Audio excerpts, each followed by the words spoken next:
Hey, True Blood fans! Have you guys ever wondered how Eric Northman, a character that had a total of like 20 minutes of screen time in the first season of True Blood, was able to rise up and steal the entire show? I know, the HBO hit television series was so different from the book, the Seven Vampire series. However, no one has ever put together the pieces as to why that was.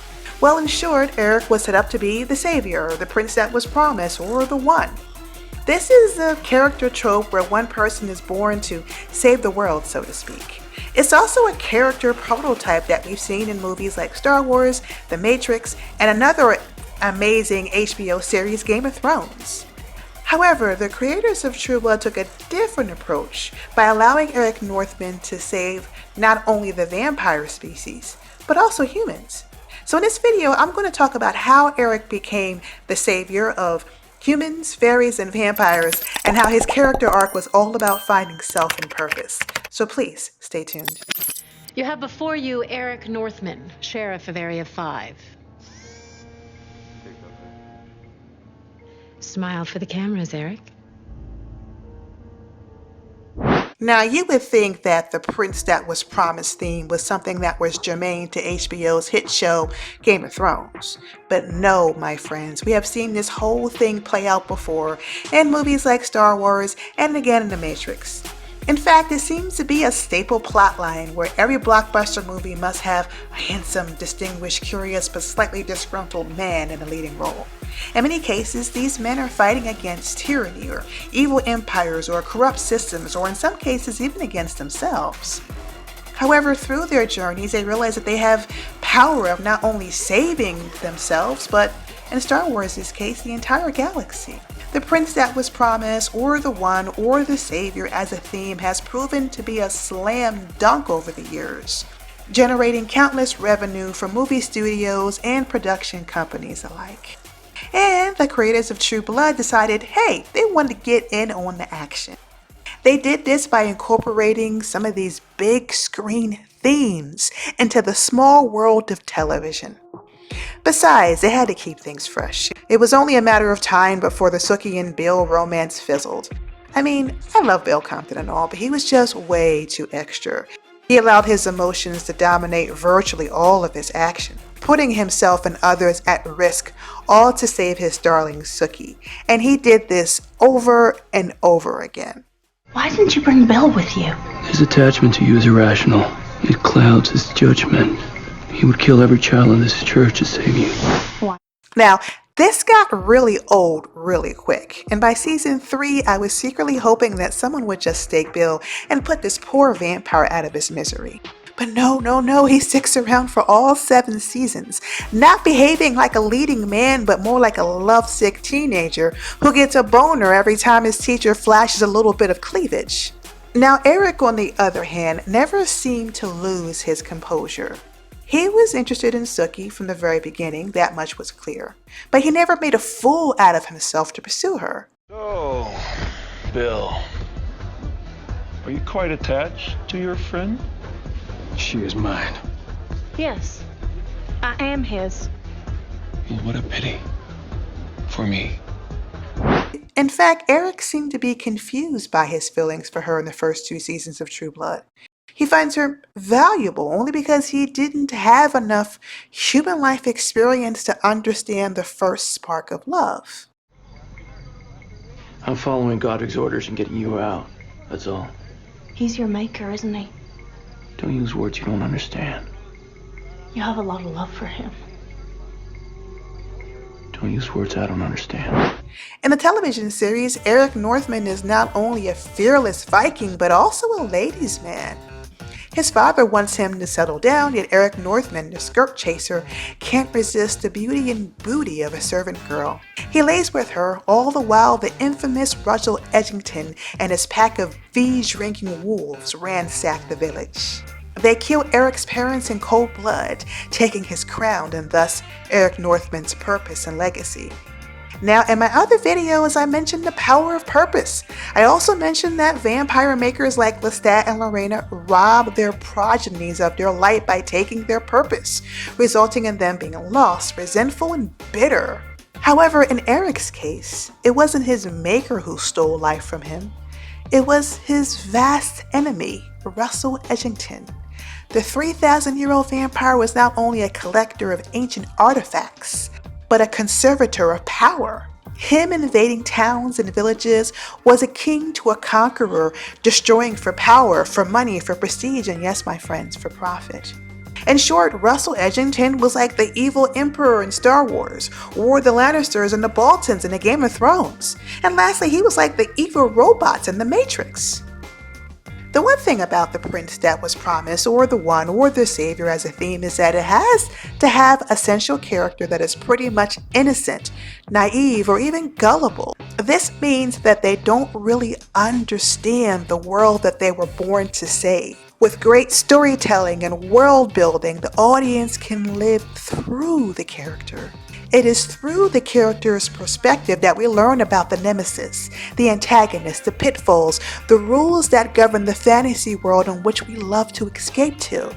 This is perhaps why Eric Northman's backstory was so different than the books. In the book, Eric, which is a Nordic word for one ruler, is a full-grown man at the tender age of 12. At 16, he marries Aldi and goes on to have 6 children with her. Eric is well into his 20s and seems to be a responsible family man before he is turned vampire. But sadly, things turn for the worse when he is ambushed by a Roman vampire who is not Russel Edgington, by the way. Now, in the books, Eric isn't turned by Godric, but instead by this Roman vampire who seeks to make Eric his subject for all eternity. Sound familiar? The showrunners of True Blood needed to make Eric a boy, inexperienced in the matter of love and relationships.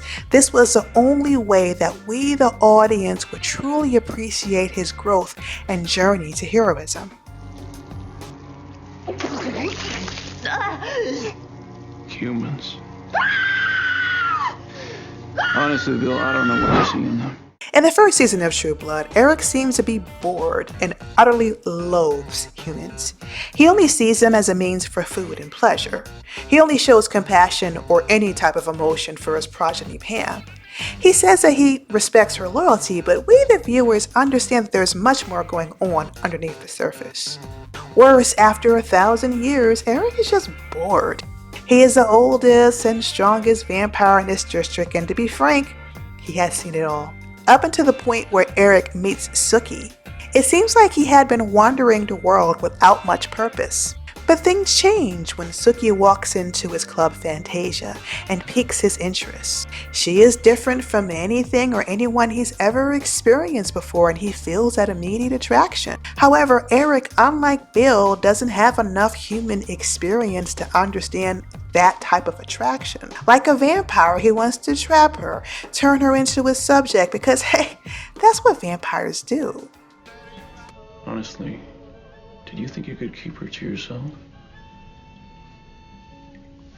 The only problem is, Sookie loathes him. Unlike Bill, who is compassionate, kind, and even doting, Eric is coarse, bitter, and demanding. He is used to people kissing his ring, and Sookie resisting him doesn't just present a challenge, but also an opportunity for him to learn about himself. Leah, what is it that you find so fulfilling about human companionship? They feel much more strongly than we do.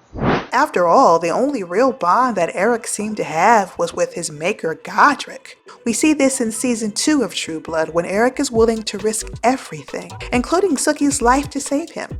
After rescuing Godric, Eric finds out that he has changed. Godric confesses that he has evolved and no longer sees humans as inferior. Thousands of years we haven't evolved. We've only grown more brutal. More predatory. I don't see the danger in treating humans as equals. Godric has come to the realization that humans and vampires must find a way to coexist. If the infighting continued, all humanity, including vampires, will be destroyed. This is when Godric becomes the mentor, and much like Yoda in Star Wars or Morpheus in the Matrix, he plants the seeds of purpose. This allows Eric to grow from being a selfish, self-absorbed vampire to to one that saves all humanity. Let me explain. In season 3 of True Blood, Eric Northman discovers that it was Russel Edgerton that killed his family and took his throne. My. To lose the one man I ever loved because you miss your mommy and daddy? Well, that is a kick in the pants. Throne. Immediately, he decides to seek revenge by killing Russel's partner, causing this 3,000-year-old vampire to spiral. On live television, Russel reveals that he believes that humans are inherently inferior and are good for nothing aside from pleasure and food.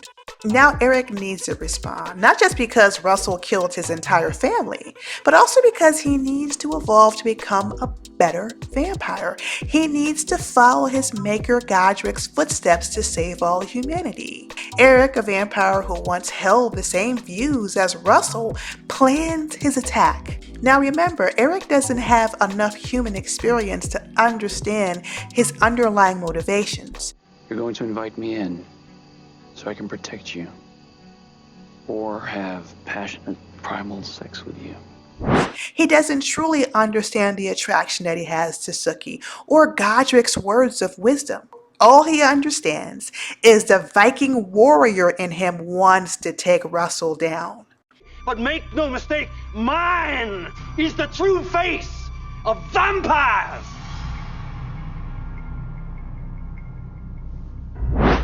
The battle between Russel and Eric plays on for almost 3 seasons. And at the end of season 3, Russel is buried under a pile of concrete, only to be resurrected by vampire zealots. Finally, in season 5, Eric is able to seek his revenge, saving fairies, humans, and vampires alike from the evil that was Russel Edgerton, thus causing him from going from Viking to vampire to savior. So what do you guys think about Eric Northman? Do you think that his character and character arc saved True Blood and all of humanity? Please sound off in the comments below.